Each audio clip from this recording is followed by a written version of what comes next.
बहुत पुराने समय में जब ना दिन था न रात, ना आकाश था न धरती, सिर्फ एक असीम ऊर्जा थी जिसे आदि शक्ति कहा गया।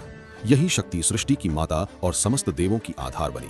महादेव शिव स्वयं निराकार, समाधिस्थ और सन्यासी थे, पर शक्ति के बिना उनकी सृष्टि अधूरी थी। पहला अवतार सती, दक्ष की कन्या। सृष्टि के संतुलन के लिए आदि शक्ति ने पहला मानव जन्म लिया। दक्ष प्रजापति के घर जन्मी कन्या सती। जन्म से ही उनका मन शिव के प्रति समर्पित था। बाल्यकाल से ही वे हिमालय की गुफाओं में जाकर शिव का ध्यान करती थीं। कई वर्षों की तपस्या के बाद शिव ने उनके प्रेम को स्वीकारा और दोनों का दिव्य विवाह हुआ। लेकिन सती का पिता दक्ष शिव के तपस्वी स्वरूप को कभी नहीं समझ पाया। उसने एक भव्य यज्ञ रखा और शिव को आमंत्रित नहीं किया। सती पति का अपमान सह न सकी और यज्ञ में ही योगाग्नि द्वारा अपनी देह त्याग दी। उस क्षण आकाश में अग्नि की लपटें और आंधियां उठीं। सारी सृष्टि शोक और विस्मय से भर गई। शिव का क्रोध प्रचंड हो उठा। उन्होंने तांडव किया और दक्ष यज्ञ को भस्म कर डाला। दूसरा अवतार पार्वती, हिमवान की पुत्री। लेकिन आदि शक्ति का अंत नहीं हो सकता। युगों बाद वे हिमालय राज हिमवान और रानी मैना के घर जन्मी पार्वती के रूप में। बचपन से ही पार्वती को शिव की यादें मानो सहज स्मरण थी। उन्होंने निश्चय किया कि शिव को पुनः पति के रूप में प्राप्त करेंगी। इसके लिए उन्होंने कठोरतम तपस्या की। वर्षों तक केवल पत्तों पर, फिर बिना अन्न और जल के, अंत में केवल हवा पर जीवित रही। उनकी तपस्या से प्रसन्न होकर महादेव प्रकट हुए और उनका पुनर्मिलन हुआ। ये विवाह देवों और ऋषियों के लिए दिव्य उत्सव बना और ब्रह्मांड में पुनः संतुलन स्थापित हुआ।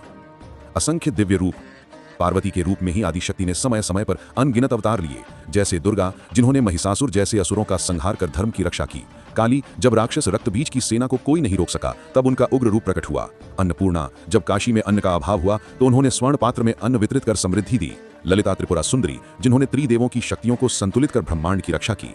दश महाविद्या, तारा, भुवनेश्वरी, बगलामुखी, धुमावती, कमला इत्यादि 10 गूढ़ रूपों में उन्होंने ब्रह्मांडीय रहस्यों को प्रकट किया।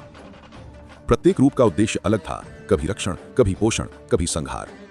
अनंत रूपों का रहस्य। शास्त्रों में कहा गया है, यदा यदा ही धर्मस्य ग्लानिर्भवति भारत, अर्थात जब जब धर्म संकट में होगा शक्ति स्वयं प्रकट होगी। इसीलिए देवी पार्वती को सीमित जन्मों में नहीं बांधा जा सकता। सती और पार्वती, उनके 2 प्रमुख पृथ्वी जन्म अवश्य हैं, परंतु उनकी शक्ति अनगिनत कालों में असंख्य रूपों में निरंतर प्रकट होती रही और होती रहेगी। अंतिम संदेश। देवी पार्वती की कथा हमें ये बताती है कि माता शक्ति शाश्वत है, अविनाशी है और हर युग में नए स्वरूप में अवतरित होकर सृष्टि का संतुलन बनाती है। उनकी यात्रा सती से पार्वती तक, दुर्गा से काली तक हर भक्त को यह विश्वास देती है कि जब भी अंधकार गहरा होगा, मां स्वयं प्रकाश बनकर पृथ्वी पर आएंगी।